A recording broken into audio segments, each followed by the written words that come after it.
The first time I saw her, she stood in the middle of the Earth Embassy on Lyra 9. Alone, trembling, and surrounded by thousands of humans pretending not to look at her. She wasn't human, that much was clear. Her skin shimmered faintly, like glass catching moonlight. Her eyes were silver pools with no visible pupils, and her hair, if you could call it that, flowed like smoke, a soft mist curling around her shoulders. Her name was Sarai of the Sealan, an alien ambassador from a species that had saved humanity during the Great Collapse 50 years earlier. Now, as a gesture of peace and interplanetary unity, the Sealan High Council had proposed something extraordinary, a binding interspecies union.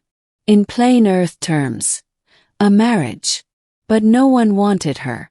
The proposal, it was supposed to be symbolic. One human, one Sealan. A living bridge between two worlds. The chosen pair would represent unity across species, a bond that promised generations of peace. When the call went out, thousands of men volunteered. Until they saw her. She wasn't monstrous, but she wasn't human beautiful either.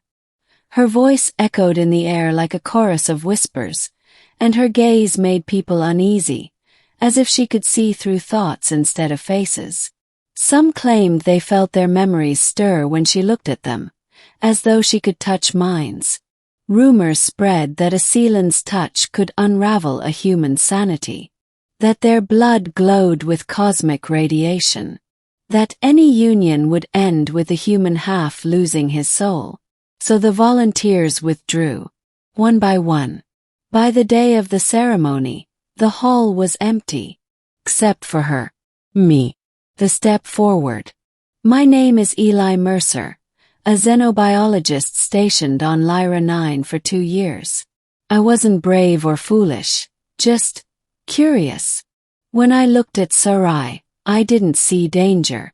I saw loneliness so profound it felt like gravity. She stood there, head bowed, as Earth delegates whispered among themselves, embarrassed. The Sealan delegation waited in silence. They never showed emotion the way we did, but I could tell this was a moment of humiliation. No one moved, so I stepped forward. My boots echoed on the marble floor. Every camera turned. Every human gasped. "I'll do it," I said, my voice shaking. "I'll be her bondmate." Sarai lifted her head slowly. Those silver eyes locked on mine, and for a moment the world fell away. I felt warmth like sunlight behind closed eyes, a question forming wordlessly in my mind. "Are you certain?" "I am," I whispered, though no one had spoken aloud. And that's how it began. The binding. The ceremony took place under the twin moons of Lyra 9. The Sealan didn't exchange rings or vows. Instead, they shared essence. A psychic fusion that joined two minds at their roots. As her hand touched mine, my vision exploded into light.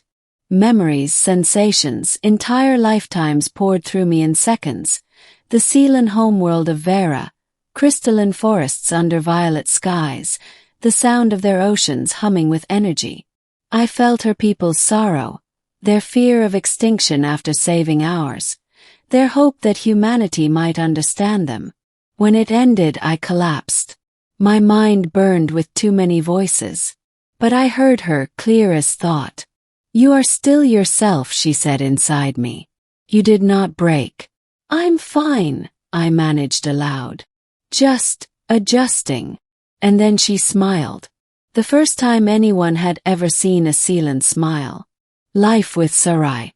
We lived together in a domed habitat on the Lyra coast, a shimmering structure gifted by the Sealan Council. Life with her was unlike anything imaginable. She didn't eat or sleep as humans did. She absorbed starlight through the glass walls, humming softly while her body glowed faintly. When she dreamed, the air around us rippled with faint light patterns, images from her subconscious projected like auroras. At first, communication was difficult. She spoke through thoughts and symbols. I spoke through clumsy words. But gradually we found balance. Through music, through small gestures, through silence. The people of Earth watched us constantly, dissecting every move. Media called me the man who married the alien woman. Some said I was brave. Most said I was insane. But as months passed, I began to understand her. And through her, something deeper.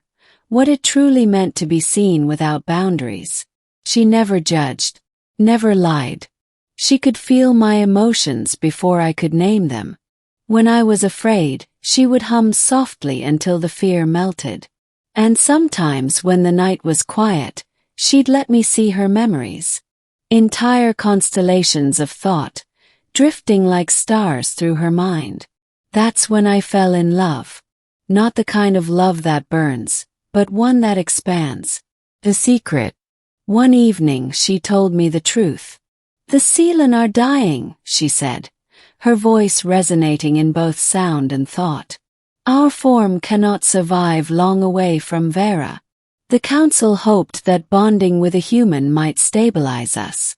They hoped you would save me. Froze. You mean, this was never just symbolic? She looked down, her light dimming. No. It was necessity. I didn't know what to say. Humanity had thought the union was a gesture of goodwill, not desperation. I realized then that I wasn't her savior. I was her experiment. But she reached for me gently, and I felt her sadness like a current. You gave me life, Eli. More than any scientist could. You saw me when no one else did. Her essence flickered faintly. The bond we shared pulsed weakly. What happens if you die? Yes. Then you will forget me, she said softly. The bond will dissolve. It will be as if I never existed. Choice. I couldn't let that happen.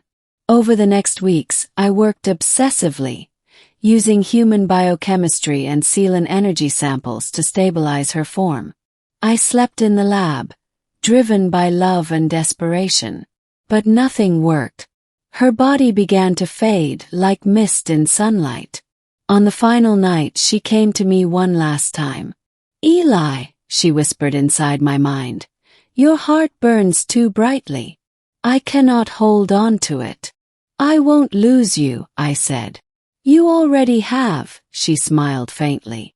But you will remember what you gave. She placed her hand on my chest. A surge of energy pulsed through me. Warm, endless, alive. I felt her memories pour into mine. Her essence embedding in every neuron. And then she was gone. Epilogue. It's been 10 years since that night. No one remembers Sarai. Records of the Seelen have faded, wiped clean by unknown causes. The universe has moved on, indifferent. But sometimes under starlight, I see her reflection in glass, silver eyes watching me with quiet affection. I hear her hum in the sound of the wind. And I know she's still here. Not in body but in thought. When people ask about the marriage, I tell them. No one wanted to marry the alien woman. But I stepped forward in silence, and found a universe waiting behind her eyes.